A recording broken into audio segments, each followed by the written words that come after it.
नमस्कार। आज हम बात करने वाले हैं गुजरात के किसानों के लिए आई एक बहुत ही जरूरी खबर पर। ये जो बयान है ये सीधे अधिकारियों की तरफ से आया है और किसानों के लिए ये एक बहुत बड़ी राहत की बात है। तो चलिए जरा गहराई में जाते हैं और समझते हैं कि इस बयान का असल मतलब क्या है। तो असल में खबर है क्या, मतलब ये बात किसने कही है? चलिए इसी पर बात करते हैं। तो देखिए, ये कोई अफवाह या सुनी सुनाई बात बिल्कुल नहीं है। ये एक ऑफिशियल कंफर्मेशन है। अधिकारियों ने खुद कहा है कि दो सबसे जरूरी खादों की सप्लाई में कोई दिक्कत नहीं आएगी। ठीक है, लेकिन खबर की अहमियत को पूरी तरह से समझने से पहले हमारे लिए ये जानना बहुत जरूरी है कि आखिर ये डीएपी और यूरिया हैं क्या चीज़।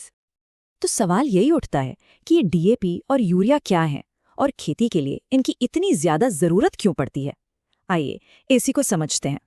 डीएपी को ना एक तरह से पौधे की बुनियाद समझिए, बिल्कुल वैसे ही जैसे एक मजबूत इमारत के लिए एक मजबूत नींव की जरूरत होती है ना। बस ये खाद भी पौधे की जड़ों को मजबूत करने का काम करती है और हाँ, फूल खिलने में भी मदद करती है। और अगर डीएपी नींव है तो यूरिया को आप उस पे खड़ी होने वाली इमारत मान सकते हैं। मतलब ये खाद पौधे को हरा भरा बनाती है और उसकी पत्तियों की ग्रोथ को तेजी देती है। तो अब तस्वीर बिल्कुल साफ हो जाती है।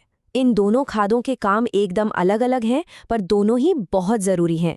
जहां डीएपी का पूरा फोकस जड़ों को मजबूत करने पर होता है, वहीं यूरिया पत्तियों को हरा भरा रखने और उनकी बढ़त पर काम करता है। चलिए, अब जब हम डीएपी और यूरिया के बारे में जान गए हैं तो वापस खबर पर लौटते हैं। देखते हैं कि अधिकारी इनकी सप्लाई को लेकर असल में कह क्या रहे हैं।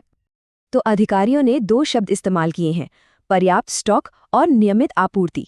सुनने में तो ये बहुत अच्छा लगता है ना, पर सवाल ये है कि एक किसान के लिए जमीनी हकीकत में इसका क्या मतलब है। देखिए, इसका सीधा सीधा मतलब है किसानों के लिए एक तरह की तसल्ली, मन की शांति। अब वो अपनी खेती की प्लानिंग बिना किसी टेंशन के कर सकते हैं। उनको ये भरोसा रहेगा कि जब खाद की सबसे ज्यादा जरूरत पड़ेगी वो उन्हें मिल जाएगी। और इससे होगा ये कि खेती से जुड़े सारे काम समय पर हो पाएंगे। और रुकिए, बात सिर्फ स्टॉक के होने पर खत्म नहीं होती। इस खबर का दूसरा हिस्सा तो और भी जरूरी है।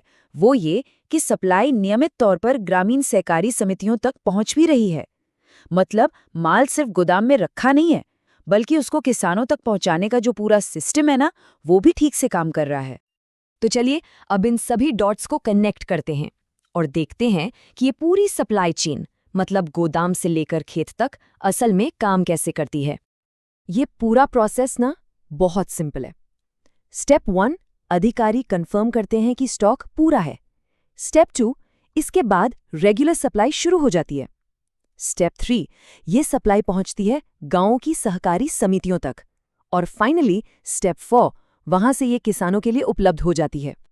तो मतलब शॉर्ट में कहें तो पूरा का पूरा सिस्टम जैसा चलना चाहिए वैसा चल रहा है। इसका मकसद ही यही है कि किसानों को जो चीज़ चाहिए वो सही वक्त पर मिल जाए, और फिलहाल ऐसा होता हुआ दिख रहा है। तो एक बात तो तय है कि खाद की सप्लाई सुरक्षित है, और ये वाकई एक बहुत बड़ी और अच्छी खबर है। पर यहाँ एक सवाल भी खड़ा होता है, क्या सिर्फ खाद का मिलना ही एक अच्छी फसल की गारंटी हो सकता है? ये एक ऐसा सवाल है जो खेती के अगले पड़ाव के बारे में सोचने पर मजबूर करता है।